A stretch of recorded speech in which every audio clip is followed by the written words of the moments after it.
दिल्ली की मुख्यमंत्री रेखा गुप्ता हर बुधवार की तरह इस हफ्ते भी आम जनता की शिकायतें सुनने के लिए जनसुनवाई कर रही थी। 20 अगस्त की सुबह करीब 8:15 बजे इस दिन भी वो जनता की समस्याएं सुन रही थी। इसी बीच करीब 8:20 पर राजेश नाम का एक शख्स मुख्यमंत्री के सामने पहुंचता है। आरोपी ने पहले मुख्यमंत्री को कुछ कागज सौंपे, फिर वो सीएम रेखा गुप्ता से बातचीत करने लगा। अचानक उसने जोर जोर से चिल्लाना और गाली गलौज करना शुरू कर दिया। इससे पहले कि सुरक्षा कर्मी कुछ समझ पाते और एक्शन लेते, कहा जा रहा है कि आरोपी ने सीएम का हाथ और बाल पकड़कर धक्का मुक्की कर दी। इस दौरान सीएम का सिर टेबल के कोने से लगा और उनको चोट लगी। हालांकि सीएम को थप्पड़ मारने के दावे भी किए जा रहे हैं। हालांकि इस बारे में किसी प्रत्यक्षदर्शी की तरफ से या आधिकारिक तौर पर पुष्टि नहीं की गई है। इस बीच आरोपी को फौरन काबू में कर लिया गया। बाद में थाने ले जाकर उससे पूछताछ हुई। गुजरात पुलिस की टीम राजेश के राजकोट में स्थित घर भी पहुंची। जांच के दौरान पता चला कि आरोपी कोठरिया रोड स्थित गोकुल पार्क में अपनी पत्नी, बेटे और मां बाप के साथ रहता है। इसकी मां ने बताया कि कुत्तों को लेकर सुप्रीम कोर्ट के फैसले से राजेश हताश था। राजेश की मां ने बताया कि मेरा बेटा गुस्से वाला है और उसकी मानसिक स्थिति भी ठीक नहीं है। वो प्रदर्शन में शामिल होने की बात कहकर संडे को घर से निकला था। पुलिस इन तमाम बातों की पड़ताल कर रही है। इस बात का पता लगाया जा रहा है कि आरोपी ने सीएम आवास की रेकी क्यों की और उसके साथ और कौन कौन लोग इसमें शामिल हैं। मुख्यमंत्री की सुरक्षा में हुई चूक की खबर मिलते ही दिल्ली पुलिस महकमे में हड़कंप मच गया। सीएम रेखा गुप्ता पर हुए हमले को बेहद गंभीर मानते हुए एक दिन बाद यानी आज सुरक्षा व्यवस्था में बड़ा बदलाव किया गया है। केंद्र सरकार की ओर से सीएम को अब Z कैटेगरी सुरक्षा प्रदान की गई है और दिल्ली पुलिस से सुरक्षा का जिम्मा हटाकर सीआरपीएफ के कमांडोज को सौंप दिया गया है। जी हां, पहले दिल्ली पुलिस सीएम की सिक्योरिटी हैंडल कर रही थी, लेकिन अब सीआरपीएफ के स्पेशल कमांडोज एक्स्ट्रा सिक्योरिटी उनको देंगे। साथ ही अब जनसुनवाई में नए कड़े नियम भी लागू करने का फैसला लिया गया है। अब से सीएम सिक्योरिटी में 22 से 25 हथियारबंद जवान 24 घंटे तैनात रहेंगे। लेकिन यह सवाल अभी भी बरकरार है कि आखिर एक अकेला शख्स दिल्ली के मुख्यमंत्री की सुरक्षा में कैसे सेंध लगाने में कामयाब हो गया। एक सीएम की सुरक्षा कवच को भेदना क्या इतना आसान होता है? कैसे हो गया इतना आसान? और जब अब Z सिक्योरिटी मिल चुकी है सीएम रेखा गुप्ता को, तो इसके बाद दिल्ली के मुख्यमंत्री की सुरक्षा फुल प्रूफ कैसे मान ली जाए, समझेंगे ये सारी बातें डिटेल में नवभारतटाइम्स.com के अपने सहयोगी रुचिर शुक्ला से। नमस्कार, आप नवभारत टाइम्स देख रहे हैं। मैं रविंद्र सिंह आपके साथ और रुचिर शुक्ला नवभारतटाइम्स.com के हमारे सहयोगी जुड़ चुके हैं। रुचिर, Z सिक्योरिटी कर दी गई है दिल्ली की मुख्यमंत्री रेखा गुप्ता की। ये सिक्योरिटी कैसी होती है? क्या फुल प्रूफ अब व्यवस्था की जाएगी और कौन कौन से मुख्यमंत्री, कौन कौन से वीआईपीज को ये सिक्योरिटी दी गई है, इस पर बात करें। लेकिन चूक कहां हो गई, कहां गड़बड़ी हो गई? एक मुख्यमंत्री के सुरक्षा को भेद कर एक शख्स पहुंच जाता है। ये तो गनीमत थी कि उसके पास कोई हथियार नहीं थे। शायद जरूर ये सारी चीजें मेटल डिटेक्टर और बाकी चीजों से चेक हुई होंगी, लेकिन इससे भी इनकार नहीं किया जा सकता। हाँ, चूक तो थी, क्योंकि अगर जिस तरह से आमतौर पे अगर हम देखें कि किसी मुख्यमंत्री के पास जा करके और अपनी बात को रखना ठीक है कि जनसुनवाई का प्रोग्राम था, बहुत सारी भीड़ थी और पुलिस ने व्यवस्था भी की थी। अभी तक दिल्ली पुलिस के पास सिक्योरिटी थी, जो अब जो है सीआरपीएफ के पास चली गई है, जो बदल गई है। जेड सिक्योरिटी जब मिली है गृह मंत्रालय ने, तो इसमें क्या है कि जेड सिक्योरिटी की जो सुरक्षा हुई, तो अब सीआरपीएफ की जो तैनाती होती है वो कमांडोज की तैनाती होगी। तो वो जो है अब जो है पब्लिक जो आराम से मिल पाती थी सीएम से, हो सकता है अब वो दूरी एक डिस्टेंस हो जाए। दूसरा ये है कि गेट से ही गेट से ही सीएम के आवास जहाँ पे ये प्रोग्राम होते हैं या जैसे सुनवाई का जो कार्यक्रम था, वहाँ जो है जो जिस तरह का सिक्योरिटी थी कि आमतौर पे ऐसी घटनाएं होती नहीं है, दिल्ली में हुई नहीं, तो उनको लगा होगा कि छूट होगी और सीएम आम सभी लोगों से मिल लेती हैं जा करके। ऐसा उनके बारे में कहा जाता है कि वो मिलती हैं लोगों से। तो अब इस अटैक के बाद थोड़ा अलर्ट तो होगा ही, प्रशासन भी अलर्ट हो गया है और सीआरपीएफ के जवान चूंकि खुद एक्टिव होते हैं। और उन सबसे बड़ी बात यह है कि ये जो नई सिक्योरिटी है, जेड सिक्योरिटी, ये वीआईपी सिक्योरिटी है। इसमें जो है अमित शाह को इसी तरह की सिक्योरिटी मिलती है। जेड सिक्योरिटी, हाँ, अमित शाह को इस तरह की सिक्योरिटी, और कई और राज्यों के सीएम हैं उनको इस तरह की सिक्योरिटी। पश्चिम बंगाल के सीएम हैं, असम के सीएम हैं, इन लोगों को इस तरह की जेडी सिक्योरिटी मिली हुई है।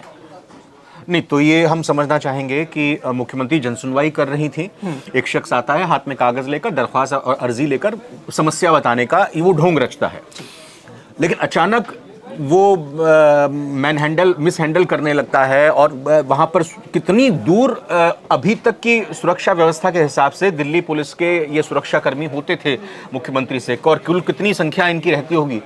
मतलब अभी तक इसके बारे में जो सिक्योरिटी का लैप्स जहाँ पे हुआ है उसको लेकर के अभी दिल्ली पुलिस ने कुछ भी नहीं बताया है, मतलब कि कहाँ पे क्या चूक हुई, कैसे वो बंदा इतना, वो आदमी इतनी करीब तक पहुँच गया सीएम के, और कैसे उसने जो है जिस तरह की खबरें आ रही, जो जैसे कि बीजेपी के जो सांसद हैं और जो मंत्री हैं, दिल्ली सरकार के जो मंत्री हैं, जैसे प्रवेश वर्मा ने बताया कि उन्होंने जो है बाल पकड़ के खींचा है आरोपी ने, ठीक है, और उनको धक्का दिया गया जिसकी वजह से उनको चोट भी आई है, कंधे में चोट आई है और कई जगहों पे चोट आई है। तो इस तरह से अभी पुलिस ने कुछ भी नहीं बताया कि वो सिचुएशन क्या थी, लेकिन एक अनुमान जो प्रत्यक्षदर्शियों ने बताया है कि वो जो है उसने जो है अचानक से वो एक पेपर लेकर के आगे बढ़ा और जब सीएम पास में आई तो उसने अचानक से उन पे हमला बोल दिया। अच्छा। तो वो वही हुआ है कि हमेशा से वो चूंकि हर बुधवार को जनसुनवाई हर हफ्ते करती रही हैं, तो उसमें आम लोगों से उनकी समस्याओं के बारे में जानने के लिए पहुंचती रही। हालांकि अभी तक ये समझ, जैसे इसके बारे में जो खबर, जो आरोपी जो है जिसने हमला किया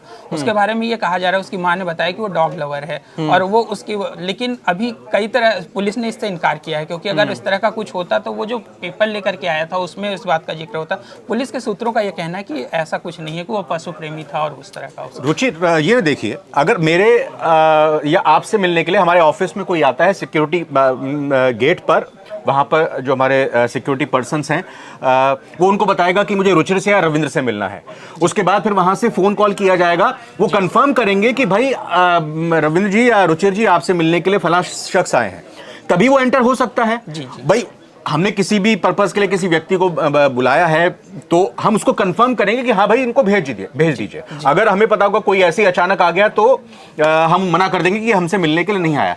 ये मैं बात इसलिए बोल रहा हूं क्योंकि ये गुजरात का व्यक्ति था, दिल्ली से इसका कोई लेना देना नहीं।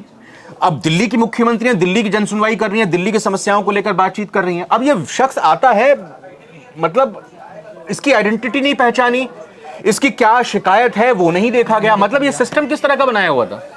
हाँ, ये सवाल तो उठता ही है। जिस तरह के ये पूरा घटनाक्रम हुआ है उसके बाद सवाल उठना लाजमी भी है। शायद इसी वजह से जो है गृह मंत्रालय ने, चूंकि सीएम का मामला था, कोई आम आदमी की बात नहीं थी, यहाँ एक सीएम का सिक्योरिटी का मामला था, इसीलिए शायद गृह मंत्रालय ने दिल्ली पुलिस की कहीं ना कहीं इसमें कुछ कमियां, कुछ कहीं ना कहीं सिक्योरिटी लैप्स देखा होगा, और इसीलिए अब उन्होंने जो है उसको अर्धसैनिक बल यानी सीआरपीएफ को एक तरह से आगे कर दिया है सिक्योरिटी के लिए।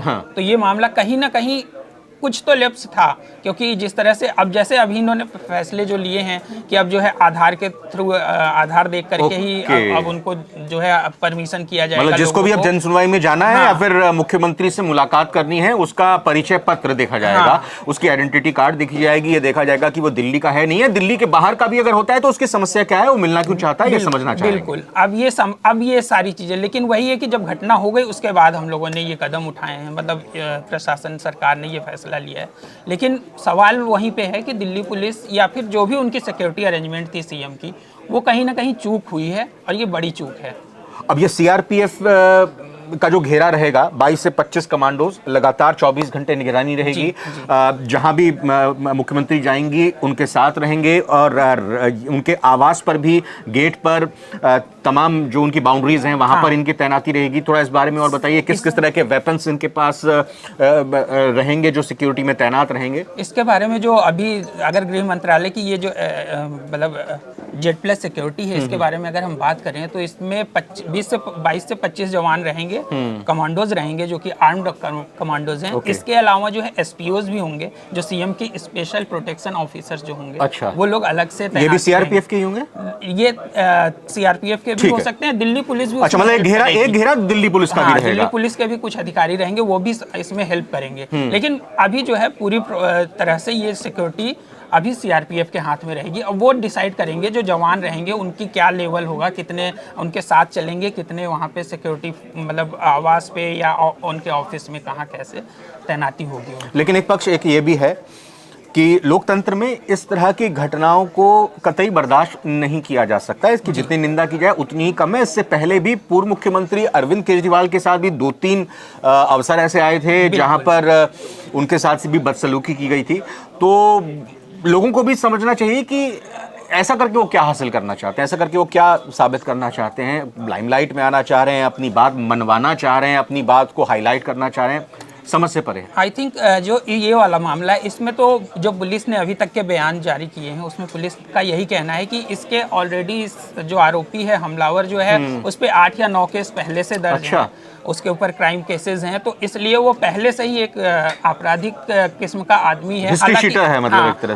हालांकि उसकी माँ का कहना है कि उसका दिमाग मानसिक संतुलन ठीक नहीं है। तो ये मतलब एक मानसिक संतुलन ठीक नहीं है और 8-9 आपराधिक मामले आप पर दर्ज हैं, ये तो दोनों विरोधाभासी बातें हो गई। बिल्कुल। और नहीं तो वो तो हो सकता है कि उनकी माँ अपने बच्चे को बचाने के लिए, बेटे को बचाने के लिए कर रही है। दूसरी चीज ये है कि अगर वो इतना उसका क्रिमिनल बैकग्राउंड था तो सीएम के आवास तक जाना, ये भी एक सवाल उठता है कि क्या उस समय पे गेट पे उनकी चेकिंग नहीं हुई, क्या जांच नहीं की गई, क्या पुलिस ने नजरअंदाज किया। एक तो वो बाहरी, वो दिल्ली का शख्स नहीं था, तो उसको इस तरह से डायरेक्ट एंट्री करना भी एक सवाल। मोटिव अभी तक सामने नहीं आया है। खातिरदारी जाहिर तौर पर जेल में राजेश जी की हो रही होगी। 5 दिन की रिमांड पे, अभी पुलिस रिमांड पे रहेंगे वो। और इस दौरान में कोशिश यही है सर, जो पुलिस ने रिमांड मांगी उसमें यही है कि अभी हमारे पास सभी चीजें जानकारी नहीं आ पाई है कि इनका मोटिव क्या था। तो कोई इनके सहयोगी भी थे या नहीं थे, ये भी जानकारी दी जा रही है। और मानसिक संतुलन खराब था, रेकी कर रहा था ये व्यक्ति, रेकी कर रहा था। उसके वीडियो भी आए हैं, उसके वीडियो भी आए हैं। वो सीएम के सिविल लाइन आवास पे तो उस दिन मिला ही जहां उसने ये घटना को अंजाम दिया। इसके पहले एक दिन पहले ही वो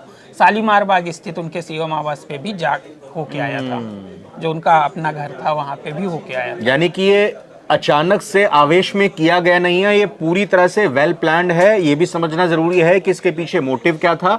ये भी जानना जरूरी है कि राजेश नाम का ये व्यक्ति अकेला ही है या फिर इसके साथ में कोई और लोग भी शामिल हैं। ये पुलिस के लिए टेढ़ी खीर है। और साफ तौर पर जो भी वीआईपीज हैं उनकी सुरक्षा में आगे से कोई चूक ना हो, कोई भी सुरक्षा घेरा हो, किसी भी तरह की उनको सुरक्षा दी गई है, वो Z है, X है, Y है या Z+ है, या सामान्य स्टेट पुलिस या सेंट्रल पुलिस जिस तरह दिल्ली पुलिस है वो वहां पर तैनाती कर रहे हो, तो वीआईपीज को भी समझना पड़ेगा कि जो सिक्योरिटी में तैनात हैं उनकी बातों को आप माने। और साथ ही साथ जो सिक्योरिटी में तैनात जवान होते हैं वो तो जाहिर तौर पर अपनी ड्यूटी बखूबी करते ही हैं, लेकिन हर तरह के घटना के लिए उनको भी तैयार रहना चाहिए। आज की कल की इस घटना के बिल्कुल बिल्कुल।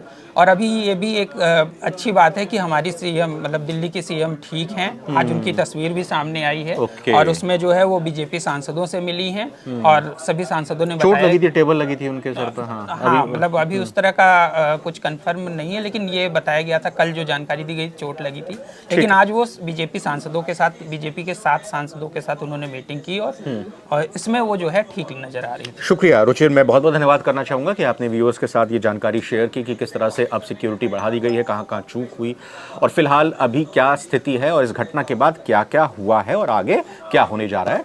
ये वीडियो कैसी लगी कमेंट करके जरूर बताइएगा और आप बने रहिए नवभारत टाइम्स के साथ। नमस्कार।